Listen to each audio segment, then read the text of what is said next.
Bonjour à tous et bienvenue dans cette nouvelle vidéo. Comme on vous l'avait promis sur notre compte Instagram, @cri de la gargouille, pour ceux qui ne nous suivent pas encore, nous avons organisé un certain nombre de petites questions il y a quelques temps sur notre page Instagram pour vous demander un peu les contenus que vous aimeriez voir sur notre chaîne. Et parmi vos très nombreuses suggestions, le fait de faire des FAQ est revenu quand même de manière assez régulière. Alors, vous avez déjà fait une toute première FAQ qui était un peu une FAQ de présentation de la chaîne et de nous deux, mais maintenant on a plutôt envie de vous faire des FAQ un peu thématisés. Et justement, sur ces FAQ avec un thème bien particulier, il y en a un qui est ressorti plus que d'autres. Parce qu'en plus, c'est vrai qu'on le voit beaucoup en ce moment sur les réseaux sociaux, c'est la question de Harry Potter et l'enfant maudit. Donc cette FAQ est totalement dédiée à la pièce de théâtre Harry Potter et l'enfant maudit, et on va justement regarder avec vous toutes ces petites questions que vous nous avez posées dans nos stories et dans nos DM sur notre page Instagram. Donc c'est parti. Alors tout d'abord, pour commencer, une première question. Est-ce que vous aimez ce dernier tome? Sinon, quelles auraient été pour vous les choses à modifier? Alors la réponse c'est oui, on aime beaucoup ce dernier tome. Alors certes, il est vrai qu'il apparaît sous une forme un peu différente, puisque contrairement aux 7 premiers volets des aventures de Harry Potter, il s'agit d'une pièce de théâtre. Donc c'est vrai que c'est un exercice qui est un peu différent du roman et qui surtout fait place à un petit peu plus d'imagination et un peu plus de capacité effectivement à imaginer ce que l'on peut trouver dans ce 8e tome pour suivre les aventures à nouveau de Harry, Ron et Hermione. Alors la réponse effectivement c'est oui, on aime beaucoup ce tome. Pourquoi? Parce que c'est un tome assez particulier qui va venir nous parler en fait de tout un tas de situations qu'on peut trouver dans la vie courante, c'est-à-dire la difficulté effectivement d'assumer des enfants, la difficulté d'assumer un héritage. Il ne faut pas oublier que Harry Potter a été considéré pendant des années comme l'élu, celui qui a battu Voldemort, mais qui finalement n'a jamais été attiré par la célébrité, contrairement à ce que certains peuvent penser. Il n'a jamais été attiré par les hautes sphères du pouvoir, même si maintenant il travaille au département des aurores, au ministère de la magie. Voilà, c'est quelqu'un aussi qui a une vie de famille et surtout voilà, qui doit faire avec cet héritage si particulier quand même, où il a vu bon nombre de ses amis disparaître, ses parents disparaître, son parrain disparaître, ses mentors aussi disparaître. Donc c'est vrai que c'est quelque chose qui est un peu compliqué pour lui à gérer au quotidien, et surtout avec des enfants qui doivent porter le lourd héritage aussi d'être les enfants de Harry Potter, ce qui est quelque chose parfois d'un petit peu compliqué, surtout quand vous avez des enfants qui ont un tempérament tout à fait différent, ce qui est le cas effectivement entre les 3 enfants de Harry, où on voit bien que le caractère de Albus Severus n'est pas du tout le même caractère que celui de James. Donc c'est vrai qu'on va suivre un petit peu ces aventures-là sous un certain nombre de thèmes qui sont très chers à Rowling, la question de l'enfance, la question des enfants qui ne se sentent pas à leur place dans leur famille parce qu'ils ne se sentent pas suffisamment reconnus. Ça va traiter également de la question justement effectivement des relations entre les pères et leurs enfants. Enfin, il y a tout un tas de choses que J.K. Rowling a voulu faire passer dans cette huitième aventure qui vraiment nous parle beaucoup, et presque autant en fait au final que les romans. C'est tout le génie en fait de J.K. Rowling qui a écrit cette histoire pour nous faire passer un certain nombre de messages, et vraiment voilà, c'est un tome dans lequel on peut trouver beaucoup d'inspiration. Alors c'est vrai que la forme peut rebuter certains, c'est vrai qu'on n'est pas habitué au quotidien à lire des pièces de théâtre ou à regarder effectivement des textes montés de cette manière, surtout quand on a été habitué effectivement à découvrir chaque année, tome par tome, les 7 premières aventures de Harry Potter. Donc c'est vrai que c'est un exercice qui est forcément complexe, mais néanmoins c'est quelque chose vraiment qu'il faut avoir lu et qu'il faut lire, parce qu'il y a vraiment dedans des petites pépites, et là-dessus il n'y avait vraiment que J.K. Rowling pour être en capacité d'aborder autant de sujets avec vraiment un talent qui lui est tout propre. Donc la réponse c'est oui, on adore ce livre. Alors après, qu'est-ce qu'on aurait voulu changer dedans? Là aussi c'est une très bonne question. À vrai dire, en y réfléchissant et après avoir vu la pièce de théâtre, on voit pas véritablement ce qu'on aurait pu y changer, sauf qu'en fait, on aimerait vraiment que ce soit quelque part plus long. On aimerait plus d'histoires, on aimerait plus d'anecdotes que la forme théâtrale nécessairement ne permet pas, mais après c'est à l'imagination du lecteur et du spectateur de se faire sa propre idée, de se faire ses propres histoires et ses propres aventures dans le cadre de cette 8e aventure de Harry Potter. Mais vraiment, en tout cas, ce qui est certain, c'est que, voilà, on aurait aimé que ça dure plus longtemps, mais sinon, comme ça, on voit pas véritablement grand-chose à changer, parce que le texte est vraiment très intelligemment pensé, il est très intelligemment écrit, et il y a tellement de choses à voir là-dedans qu'il faut vraiment s'y coller. Alors, seconde question, pouvez-vous faire un résumé de Harry Potter et l'Enfant Maudit ? Alors, la réponse va peut-être un peu te décevoir, mais ça va être non. Pourquoi ? Parce que résumer un livre qui fait pas loin de 350 pages, avec une aventure et une pièce de théâtre qui dure plus de 6 heures, déjà en soi, c'est un peu difficile à résumer. En plus, on voudrait pas spoiler un certain nombre de personnes qui peut-être n'ont pas encore eu la chance de découvrir, et ça semble être ton cas, le 8e tome, parce que c'est vraiment quelque chose à vivre personnellement, la lecture de Harry Potter. C'est pas quelque chose qu'on peut vivre en regardant une vidéo ou en entendant les autres en parler. Vraiment, on te conseille franchement de lire ce livre parce qu'il est vraiment extraordinaire. Même si t'aimes pas trop le style théâtral, etc., essaye quand même, parce que vraiment c'est un livre qui vaut le détour, qui vaut le coup. Il n'est pas moins bon qu'un autre Harry Potter, même si les autres sont sous format de roman. Donc voilà, et en plus fait un résumé vraiment de cette histoire qui est quand même compliquée, du fait qu'il y a un certain nombre de passages à des époques différentes, peut facilement perdre l'auditeur. Donc du coup, il faut vraiment mieux que tu lises le livre, ou alors éventuellement que tu puisses voir la pièce de théâtre en Angleterre. Mais pour ça, c'est vrai qu'il faut quand même un petit niveau d'anglais qu'on n'a pas nécessairement tous, mais voilà. En tout cas, ça vaut vraiment le coup de le lire. Donc non, malheureusement, nous ne ferons pas de résumé de Harry Potter et l'Enfant Maudit, parce qu'en plus, c'est pas tellement le but de cette chaîne. On essaye vraiment d'être dans le décryptage, dans l'analyse et dans l'histoire vraiment approfondie. Par contre, ce qui est certain, c'est qu'il est tout à fait probable, et même on l'a déjà fait, qu'on refasse un certain nombre de vidéos sur Harry Potter et l'Enfant Maudit pour approfondir tel ou tel point de l'histoire et de l'aventure. Ça, c'est quelque chose de tout à fait possible. Mais vraiment, le seul conseil qu'on a à te donner, c'est fonce chez ton libraire le plus proche ou à la bibliothèque, prendre Harry Potter et l'Enfant Maudit, parce que vraiment, ce serait dommage de passer à côté quand on est vraiment, vraiment fan des aventures de notre sorcier préféré. Alors, troisième question, avez-vous vu la pièce de théâtre ? Alors, la réponse, elle est oui de mon côté et non du côté de Chloé. Moi, je l'ai vue donc il y a maintenant 2 ans à Londres. J'ai vu la version anglaise de la pièce de théâtre, qui est la version originelle de Harry Potter et l'Enfant Maudit. Et très sincèrement, ça reste un souvenir absolument impérissable dans ma mémoire. Et on avait prévu d'y retourner, en tout cas, on avait prévu d'y aller cette année. Malheureusement, avec le Covid-19, on n'a pas pu se rendre à Londres et les représentations de Harry Potter et l'Enfant Maudit sont suspendues jusqu'à nouvel ordre. Elles sont suspendues depuis bientôt 1 an.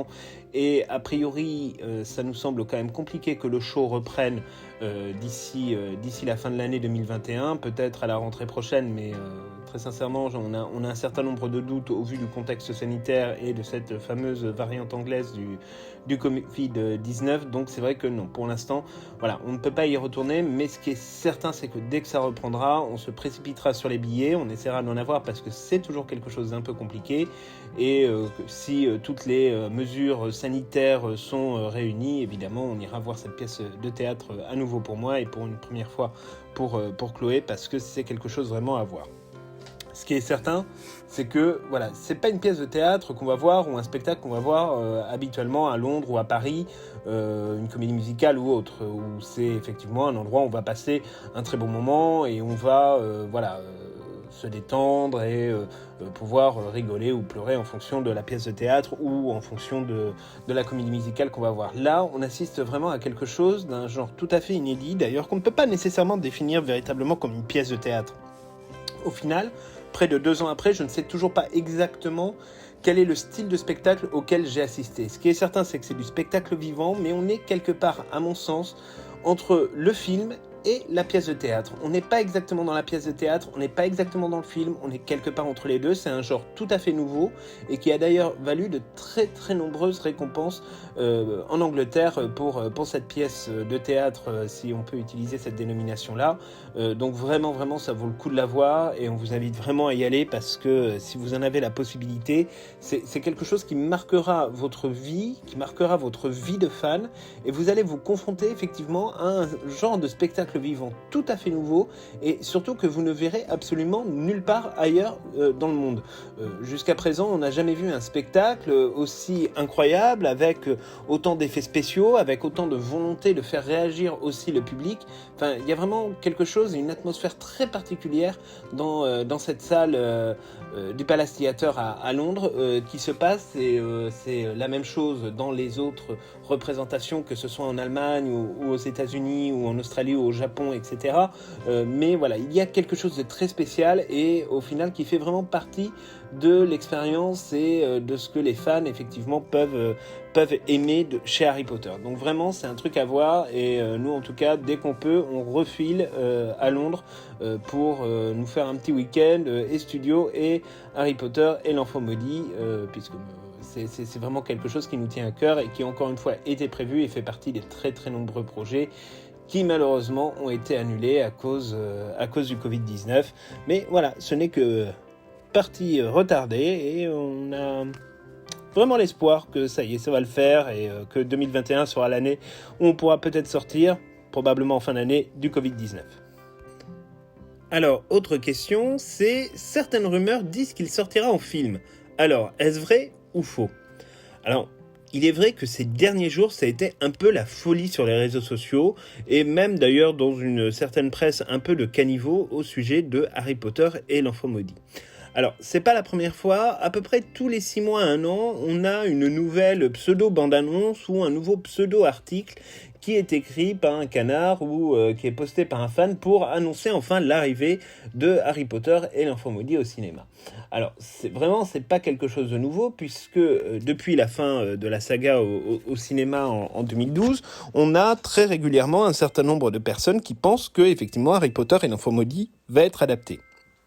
Pour l'instant, ce qui est certain, c'est qu'il n'y a absolument aucune confirmation de la Warner.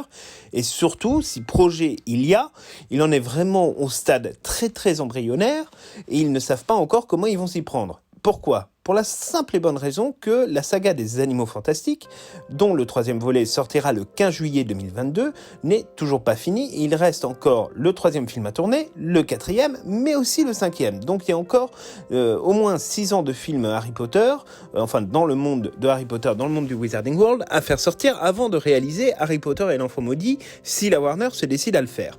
Alors, effectivement, quand vous regardez un peu les réseaux sociaux, vous tombez à chaque fois sur des bandes annonces. Alors, si vous regardez bien, c'est un peu les mêmes bandes annonces, mais qui sont toujours des images extraites d'un certain nombre de films auxquels ont participé Daniel Radcliffe, Emma Watson, Rupert Grint, mais qui sont tout à fait indépendantes de la franchise du Wizarding World et qui racontent généralement des histoires bien éloignées de l'histoire de Harry Potter et l'Enfant Maudit.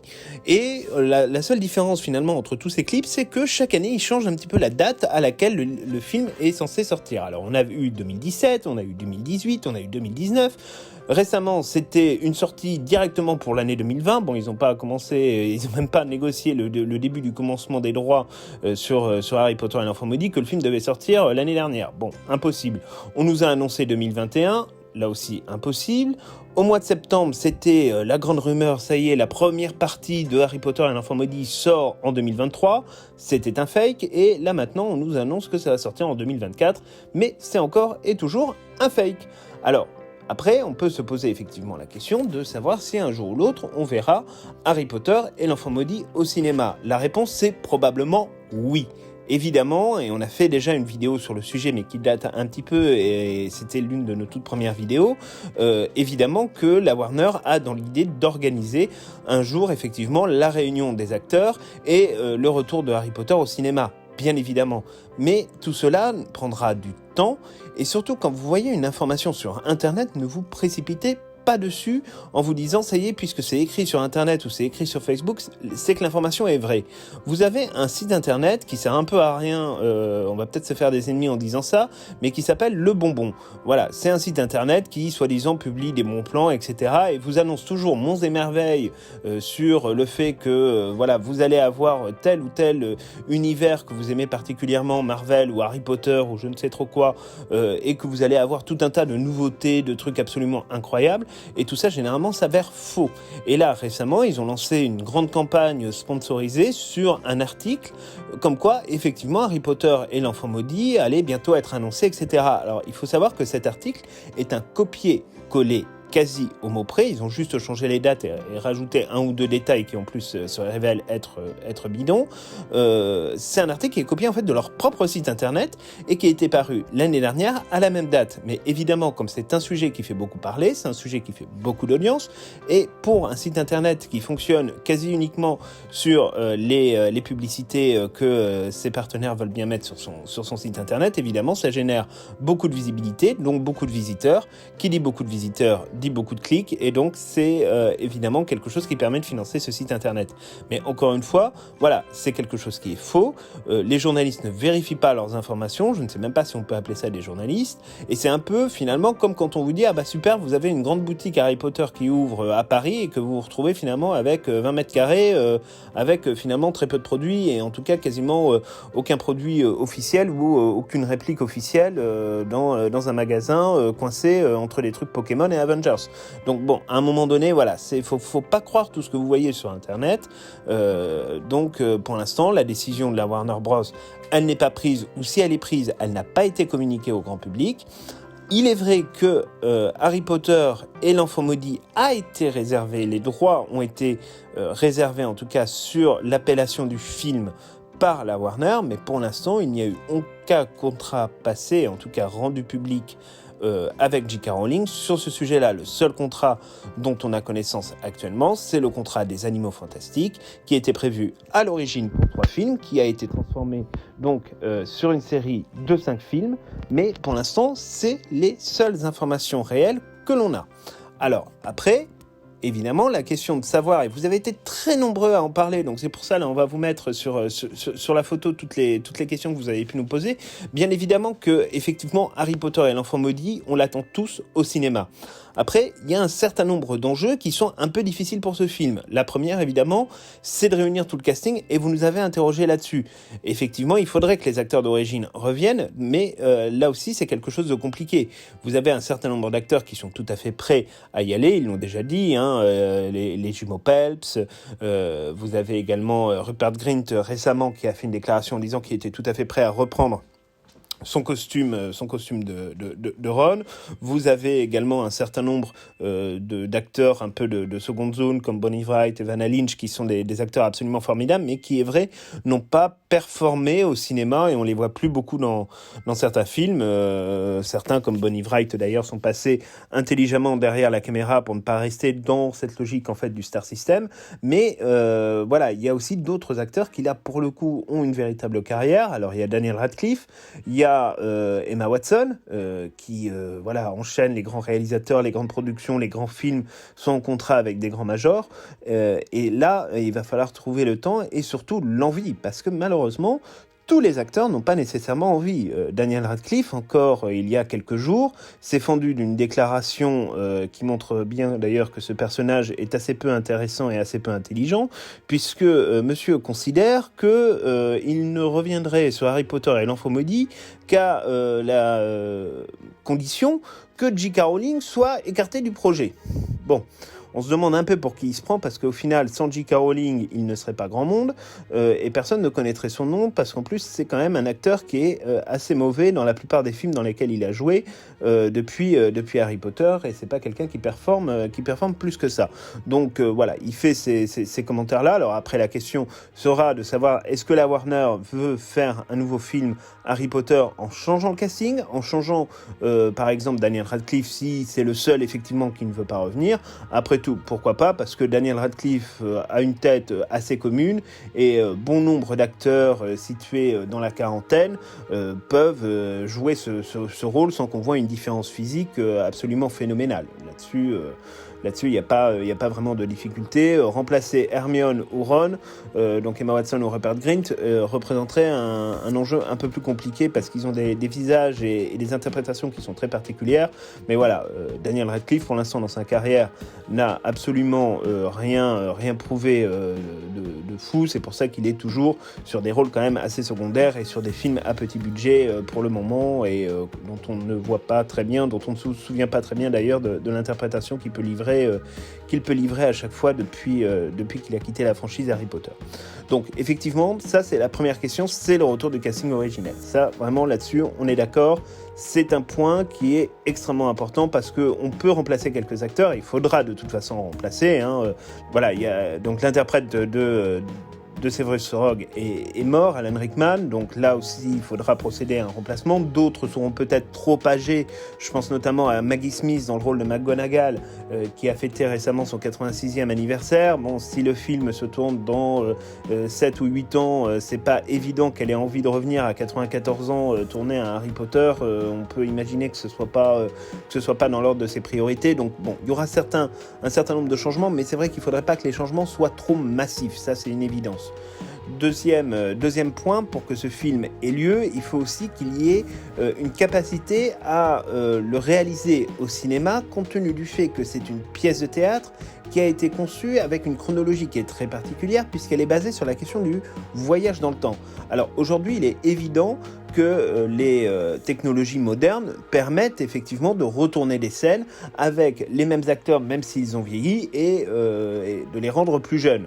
On l'a vu avec l'excellente série Mandalorian, où à la fin de la saison 2, sans vous spoiler, il y a une énorme surprise, mais vous en avez peut-être entendu parler, et très sincèrement, on n'y voit que du feu. Voilà, aujourd'hui, les capacités pour les effets spéciaux à rajeunir des personnages sont vraiment incroyables, et là-dessus, ça reste quelque chose de tout à fait possible et de tout à fait imaginable. Mais néanmoins, voilà, il faut illustrer le voyage dans le temps au cinéma, et ça, c'est quelque chose qui souvent est compliqué dans la mesure où vous avez un certain nombre de films qui se sont attaqués au sujet avec plus ou moins de réussite, mais voilà, là, il va pas falloir perdre le spectateur, puisque c'est vrai que des fois, l'action va vite, on se déplace d'une époque à une autre, et ça, là, pour le coup, ça reste quelque chose de très compliqué à gérer dans un film. Mais ça reste quelque chose de possible. Et enfin, le troisième point, et peut-être le plus important, c'est surtout, est-ce que J.K. Rowling a véritablement envie que sa pièce de théâtre puisse être adaptée au cinéma par la Warner Bros. Alors, la question, on peut se dire que oui, parce que il est vrai, on le voit avec la crise du Covid-19, que transmettre cette pièce de théâtre au plus grand nombre reste quelque chose de compliqué. Pourquoi ? Parce qu'il faut des salles immenses, des investissements financiers colossaux pour créer les salles, les modifier, éventuellement si elles sont déjà existantes. Ensuite, il faut tout un casting, plusieurs troupes à l'international, etc. Enfin bref, ça reste quelque chose de très très très très très compliqué. Donc du coup, c'est vrai que voilà, se relancer dans cette espèce de pari de faire un film, ça peut permettre effectivement de diffuser la pièce plus rapidement, parce que là, c'est vrai qu'avec la crise du Covid, on a un peu de mal à imaginer dans les prochaines années qu'on puisse effectivement retourner au théâtre et voir de nouvelles productions arriver notamment en France ou dans d'autres pays. S'il y avait par exemple des espoirs que Harry Potter et l'Enfant Maudit, mais on va en reparler un petit peu plus tard, arrivent en France, aujourd'hui ces espoirs sont quand même un peu douchés du fait de la situation du monde de la culture face à cette crise sanitaire sans précédent. Donc du coup, il faudra voir avec J.K. Rowling si elle considère que la diffusion de sa pièce de théâtre est aujourd'hui quasiment impossible à réaliser dans un contexte sanitaire qui risque d'être compliqué encore pendant quelques années. Est-ce qu'il faut diffuser cette pièce au plus grand nombre, ou alors on continue en fait à viser cette idée un peu qualitative et non pas quantitative de ramener les gens dans une salle de spectacle, ce qui a été toujours une volonté de J.K. Rowling quand elle a décidé de faire Harry Potter et l'Enfant Maudit, et ça peut être un choix à défendre, mais c'est vrai que forcément la diffusion reste plus limitée que si c'était un énorme blockbuster produit par la Warner, sorti au moment des fêtes de Noël, où là c'est sûr qu'on pète les scores et que le box-office sera probablement l'un des box-office les plus incroyables de tous les temps. Mais bon, voilà, ça reste encore quelque chose à voir. Après se pose la question, est-ce que c'est un film, est-ce que c'est 2 films, 3 films? Très sincèrement, de Harry Potter et l'Enfant Maudit, on peut en faire un film, 2 films, 3 films, on peut faire ce qu'on en veut, mais c'est vrai qu'il faudra aussi là que J.K. Rowling reprenne son rôle un peu de scénariste, comme elle le fait pour Les Animaux Fantastiques, et qu'elle complète un petit peu son œuvre, même si on considère que son œuvre n'a pas besoin d'être complétée en tant que telle, mais voilà, il va falloir évidemment tenir des films de 3 heures chacun, enfin 2h30 chacun, donc c'est un peu compliqué, mais bon, voilà, pourquoi pas, ça peut faire une trilogie, ça peut faire 2 films, ça peut faire un seul film aussi, tout est possible, mais voilà, tant que J.K. Rowling n'a pas donné son accord, en tout cas, tout ce que vous verrez ne sera qu'une seule rumeur, et en fait, le jour de toute façon où Harry Potter et l'Enfant Maudit sera confirmé, vous le saurez parce que toutes les télés du monde entier ne parleront que de ça pendant au moins 24 heures. Donc voilà, et la Warner annoncera en grande pompe et on verra enfin des informations sur le tournage, ou en tout cas des vraies choses, ce qui n'est pas le cas actuellement, et vraiment faites toujours très très attention à tout ce que vous pouvez voir sur les réseaux sociaux parce que la plupart du temps ça reste quand même des fakes, des mensonges et souvent des choses voilà, qui sont faites plus pour vous extirper de l'argent qu'autre chose, comme les articles recyclés d'année en année sur le site du Bonbon et où au final il ne s'appuie sur aucune information et surtout sur aucune connaissance du monde de Harry Potter et de la manière dont ça se passe. Parce que en plus, et ça on voulait aussi vous le dire, c'est que tant que la saga des Animaux Fantastiques n'est pas terminée, on ne peut pas espérer voir un autre film aboutir pour la simple et bonne raison que la même équipe créative qui a travaillé sur les 7 premiers volets, enfin les 8 premiers films de Harry Potter, travaille aujourd'hui sur la saga des Animaux Fantastiques, que ce soit le co-scénariste de J.K. Rowling, le réalisateur, les directeurs artistiques, enfin bref, les chefs décorateurs, c'est exactement les mêmes qui ont travaillé sur la saga Harry Potter. Donc franchement, ils ont un peu autre chose à faire qu'en plus de se coller déjà les Animaux Fantastiques, qui est compliqué à tourner en temps de Covid, de se mettre un autre film sur le coin de la tronche tant qu'ils n'ont pas terminé les 3 derniers films de la saga. Donc voilà, ça c'est tout pour cette question.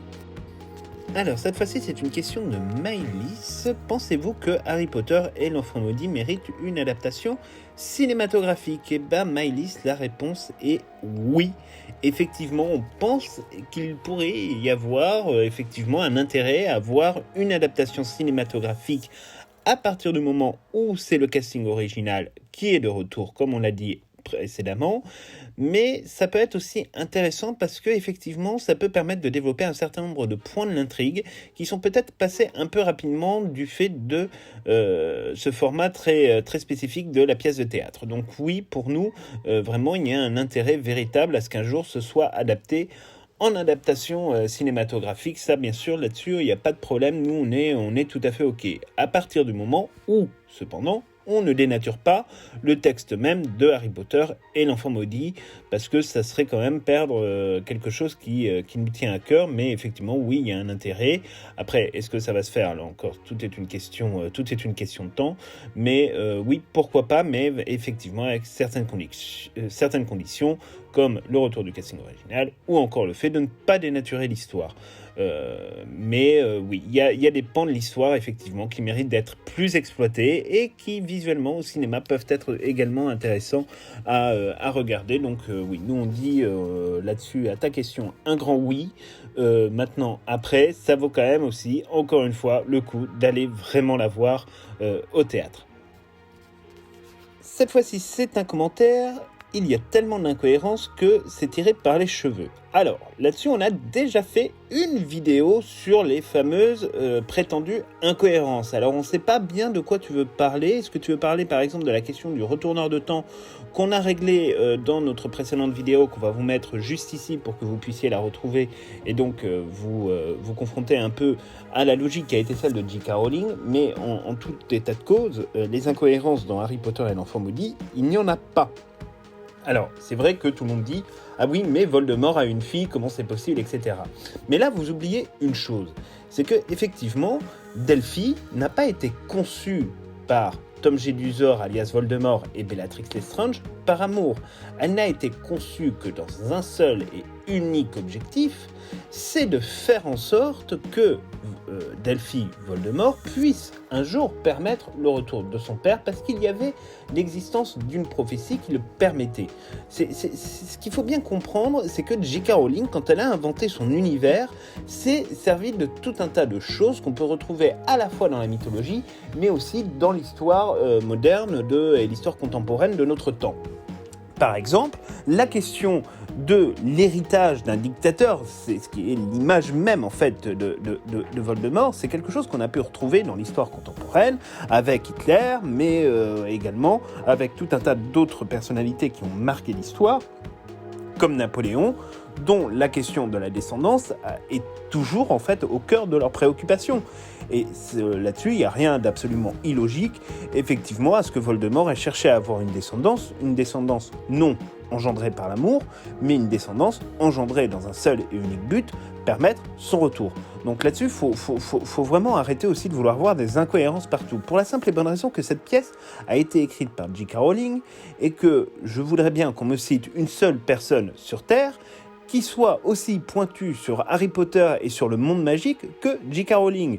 Tous, collectivement, on n'est pas capable d'inventer le 10e de ce que J.K. Rowling a inventé comme monde, comme histoire, et comme histoire au sens de la grande histoire, puisqu'elle est même allée nous trouver et nous inventer des ministres de la magie jusqu'au 15e ou 16e siècle. Donc, à un moment donné, voilà, faut vraiment arrêter de dire qu'il y a des incohérences, hein. C'est pas du tout un reproche, mais c'est juste un constat, c'est que J.K. Rowling est quand même maître de son univers, et c'est un univers qu'elle connaît mieux que personne, et il y a encore certainement beaucoup de choses qu'elle ne nous a pas encore révélées et qu'on apprendra peut-être dans les Animaux Fantastiques ou dans d'autres textes ou interviews qu'elle publiera prochainement. Mais en tout cas, ce qui est certain, c'est qu'on ne peut pas, nous lecteurs et tout aussi fans qu'on est, dire ah bah oui, mais là elle s'est trompée, elle a fait des incohérences, etc. Chez J.K. Rowling, l'incohérence n'existe pas puisque c'est son monde magique.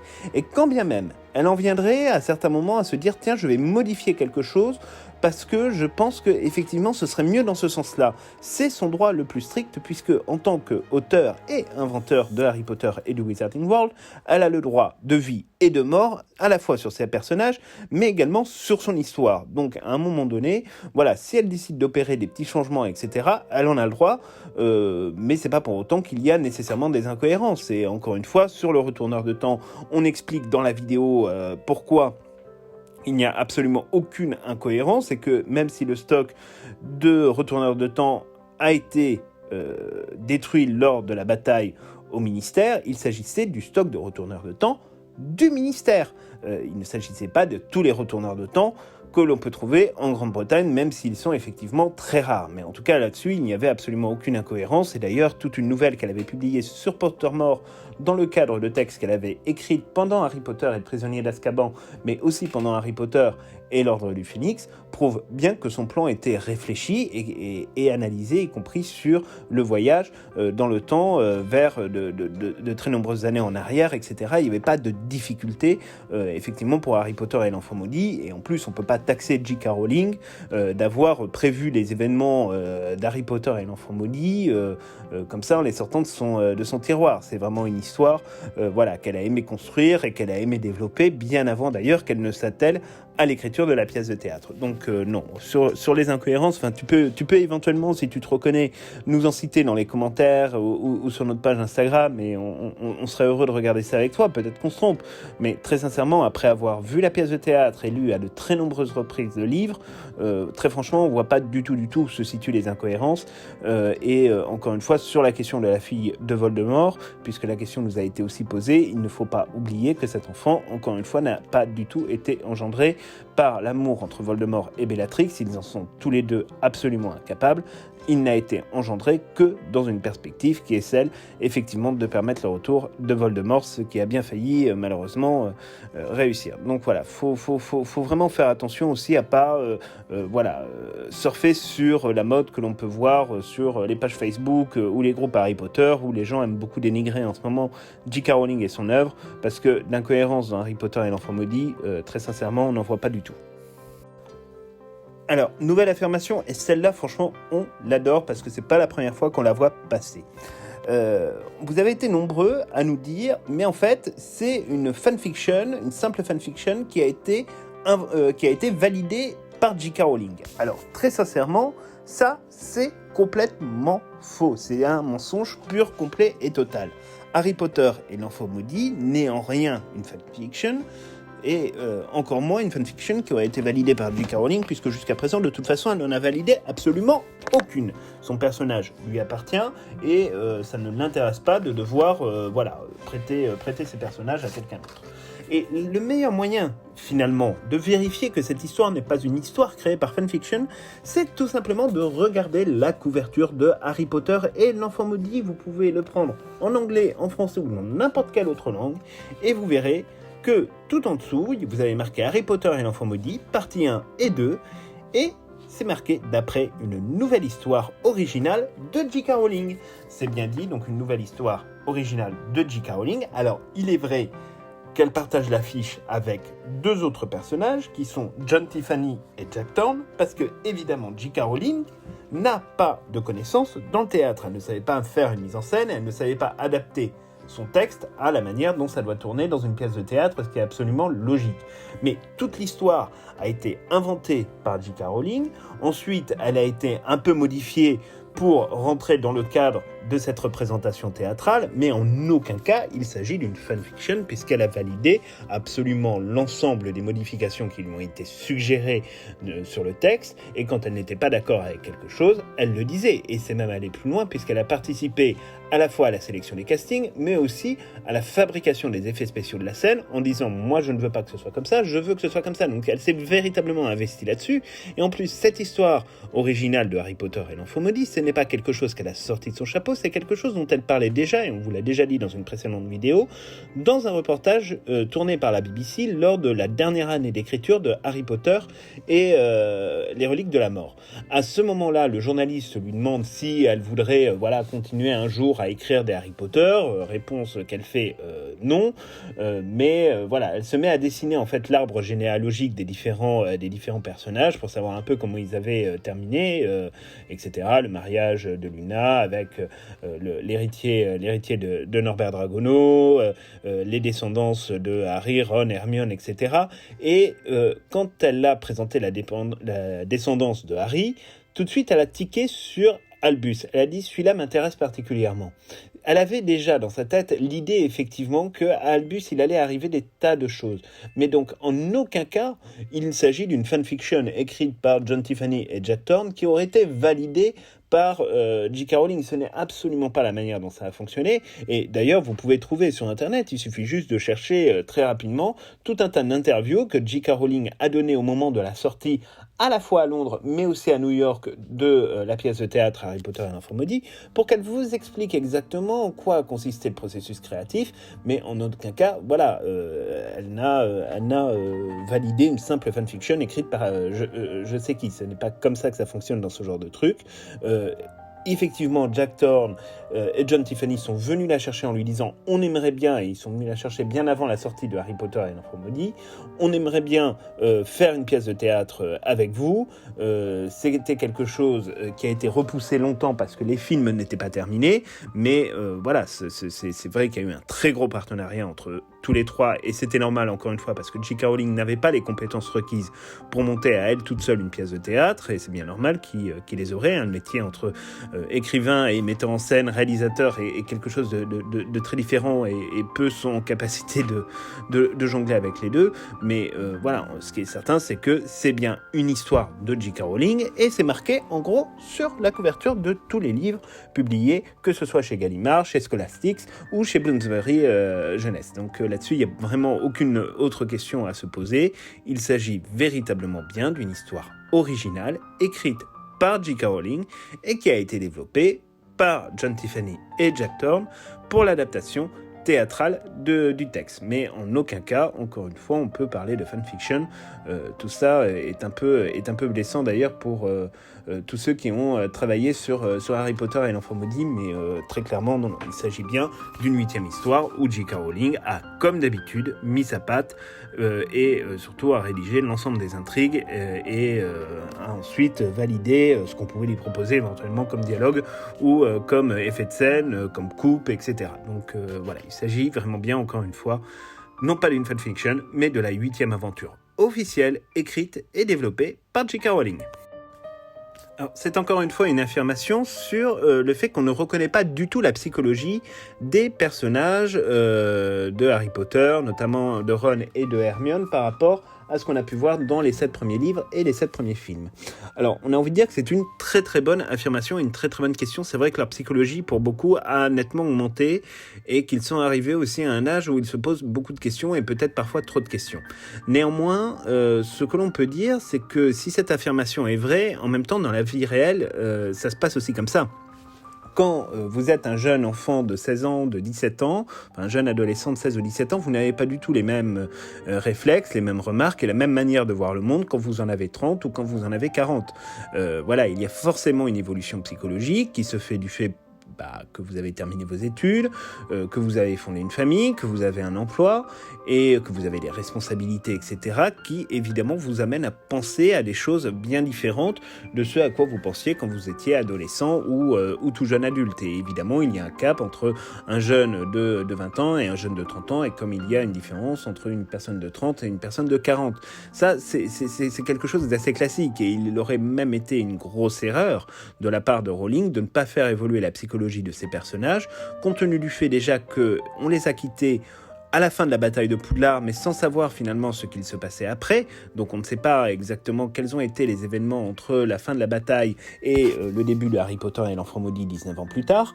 Et en plus, ce qu'on n'imagine pas, c'est qu'il y a eu, évidemment, de cette bataille de Poudlard, un certain nombre de répercussions. On pensait par exemple à Ron, dont la psychologie dans la pièce est souvent attaquée par les fans qui n'ont pas vu la pièce mais qui ont lu le livre.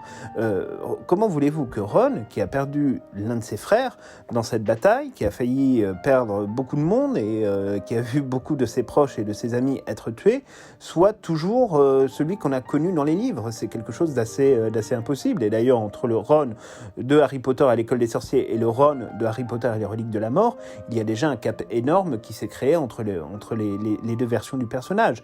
Et ça, c'est quand même quelque chose de plutôt normal. Et donc, que la psychologie des personnages puisse évoluer, c'est quelque chose d'assez classique. Harry Potter n'est plus un jeune qui est destiné à chasser et tuer Voldemort, mais c'est quelqu'un qui est hanté par ce souvenir-là, qui est hanté par les morts autour de lui, qui est hanté par la mort de son parrain, par la mort de ses parents.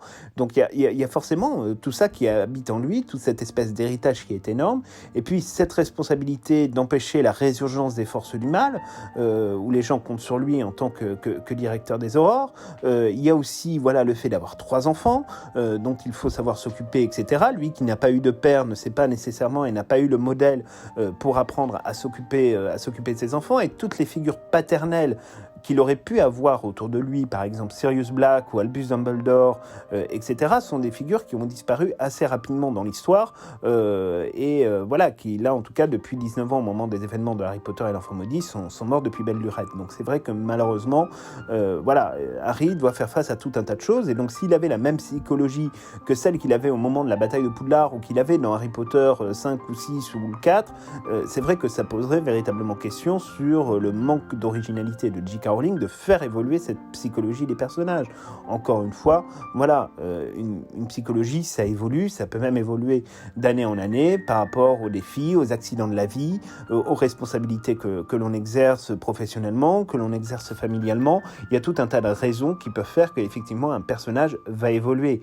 Et ça, il faut bien se préparer à se dire que le jour où on aura Harry Potter et l'Enfant Maudit au cinéma, si ce jour arrive dans quelques années, on n'aura pas exactement les mêmes personnages avec les mêmes tempéraments et avec la même manière de fonctionner, déjà parce que les acteurs ont évolué, parce que leur rôle et leur jeu ont évolué également dans l'histoire. Donc on aura forcément des psychologies qui seront tout à fait différentes, mais c'est pas pour autant que cette représentation du personnage-là est moins bonne et moins crédible. Et c'est quelque chose dont peut-être beaucoup d'entre vous qui êtes assez jeunes allez vous rendre compte, mais au fur et à mesure des années qui passent, vous comprendrez que l'évolution des personnages dans Harry Potter et l'Enfant Maudit est assez logique d'un point de vue psychologique, et qu'il n'y a vraiment là aussi aucune incohérence, et au contraire c'est plutôt un sujet qui a été bien traité, et notamment on le voit au travers des dialogues qu'il peut y avoir et qui sont très forts entre Harry et Ginny, et puis aussi entre Harry et Draco par exemple, où là aussi il y a tout un tas d'échanges qui sont assez extraordinaires et qui en disent long aussi sur la manière dont ils ont vécu leurs années à Poudlard et justement la psychologie qui était la leur à cette époque-là et la manière dont elle a évolué aujourd'hui, évidemment, entre eux. Donc voilà, mais c'était une affirmation très intéressante et vraiment là-dessus, sur la psychologie, bien sûr, c'est normal qu'elle ait évolué. C'est bien sûr qu'elle ne soit pas la même, sinon ça aurait été une erreur.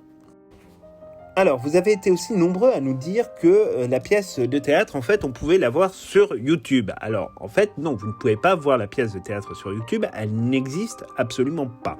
Et la version française de la pièce de théâtre n'existe pas pour la simple et bonne raison que le projet de développer Harry Potter et l'Enfant Maudit à Paris n'existe pas, et qu'il n'y a même pas le début du commencement évidemment d'un casting puisqu'il n'y a aucun projet.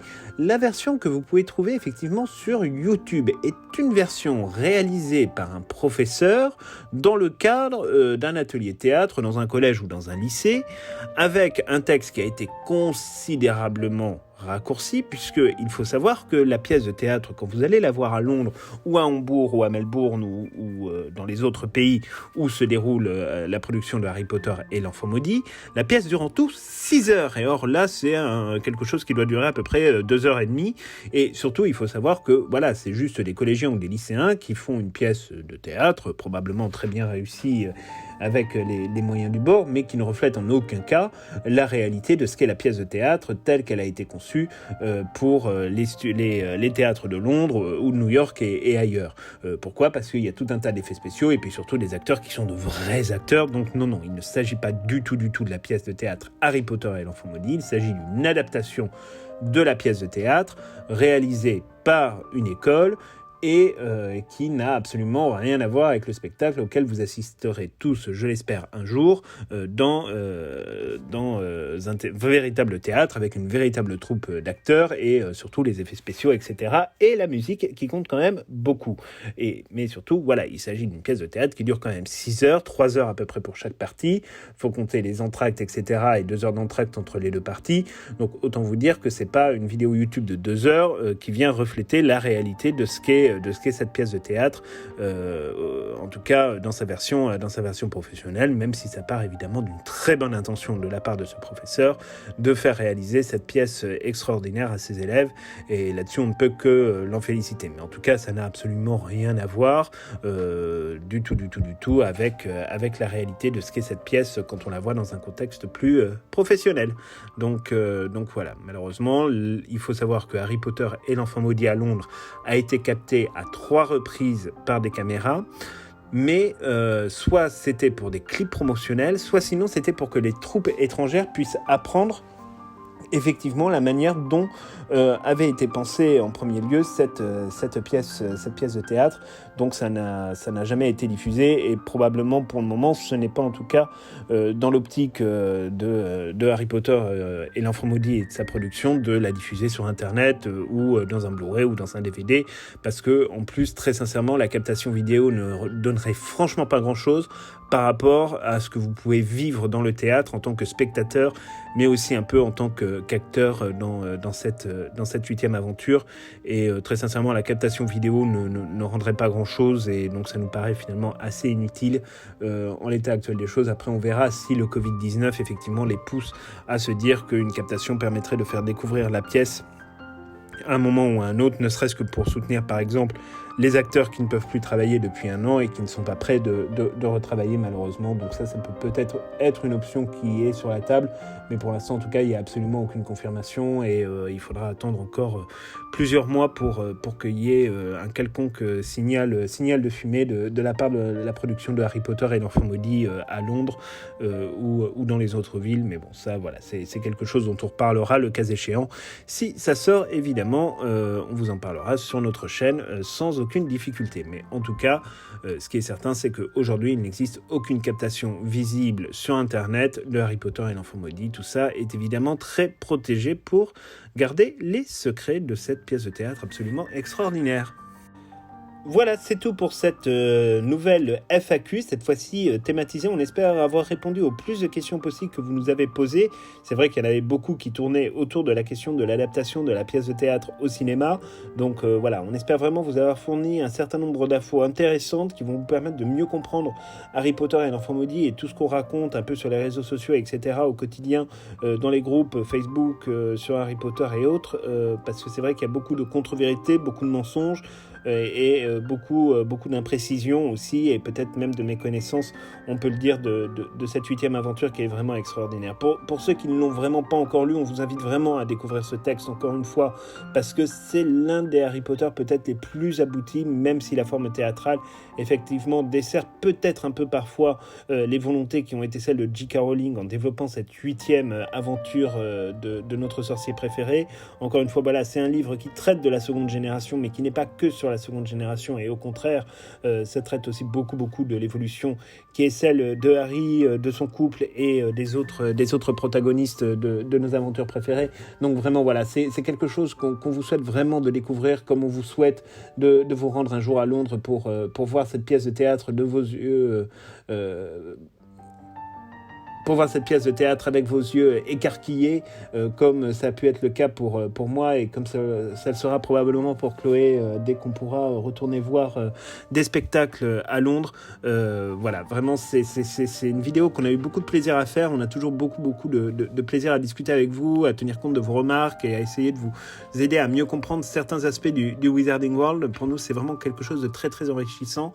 N'hésitez pas à nous dire dans les commentaires d'ailleurs sur quelle thématique vous voudriez que nos prochaines FAQ thématisées portent. Je dis pas qu'on ne refera pas des FAQ un peu plus personnels, mais voilà, c'est pas non plus l'objectif de cette chaîne. L'objectif vraiment de cette chaîne, c'est de vous fournir de l'information commentée, argumentée et construite vraiment avec des éléments tangibles sur Harry Potter et le monde qui l'entoure. C'est pas forcément d'exposer nos vies personnelles, parce que finalement il y a pas grand chose d'intéressant à dire là-dessus, et c'est probablement pas du tout ce qui vous intéresse. Mais voilà, en tout cas, n'hésitez pas à nous indiquer les thèmes sur lesquels vous voulez qu'on fasse des prochaines FAQ. Ça peut être sur Hogwarts Legacy, ça peut être sur les animaux fantastiques, ça peut être sur les différentes maisons de Poudlard, même, mais pourquoi pas sur des personnages. Vraiment, dites-nous dans les commentaires ce qui vous intéresse, et on serait vraiment heureux de faire ça avec vous. Voilà, donc c'est tout pour cette vidéo. Pardon, elle est un petit peu longue nécessairement, mais on voulait vraiment prendre le temps justement de discuter avec vous par l'intermédiaire de cette FAQ et de vous présenter vraiment ce à quoi on pense et la manière dont on voit les choses autour de Harry Potter et l'Enfant Maudit. On espère, voilà, ne pas vous avoir trop ennuyé, et on vous souhaite donc à tous un très bon week-end. Profitez bien de la galette des rois. On sait que chez Super U, paraît-il, qu'il y a des fèves Harry Potter. Nous, on n'a pas de Super U à proximité de chez nous, mais en tout cas, on en a entendu parler. Bande de vénards pour ceux qui ont déjà dégusté cette galette ou qui vont la déguster. On vous donne rendez-vous mercredi pour une toute nouvelle vidéo sur notre chaîne. Encore merci à vous tous pour votre fidélité et le fait que vous êtes de plus en plus nombreux à nous rejoindre, et vraiment sachez que ça nous touche énormément de voir votre soutien au quotidien sur notre chaîne qui grandit petit à petit, et ça c'est vraiment quelque chose de positif. Et si ce n'est pas encore le cas d'ailleurs, vous pouvez vous abonner à notre chaîne YouTube et découvrir nos anciennes vidéos. Il y en a plein sur plein de thématiques pour ceux qui écoutent cette vidéo et qui n'avaient jamais découvert notre chaîne. En tout cas voilà, on vous dit à tous un très bon week-end et à très bientôt.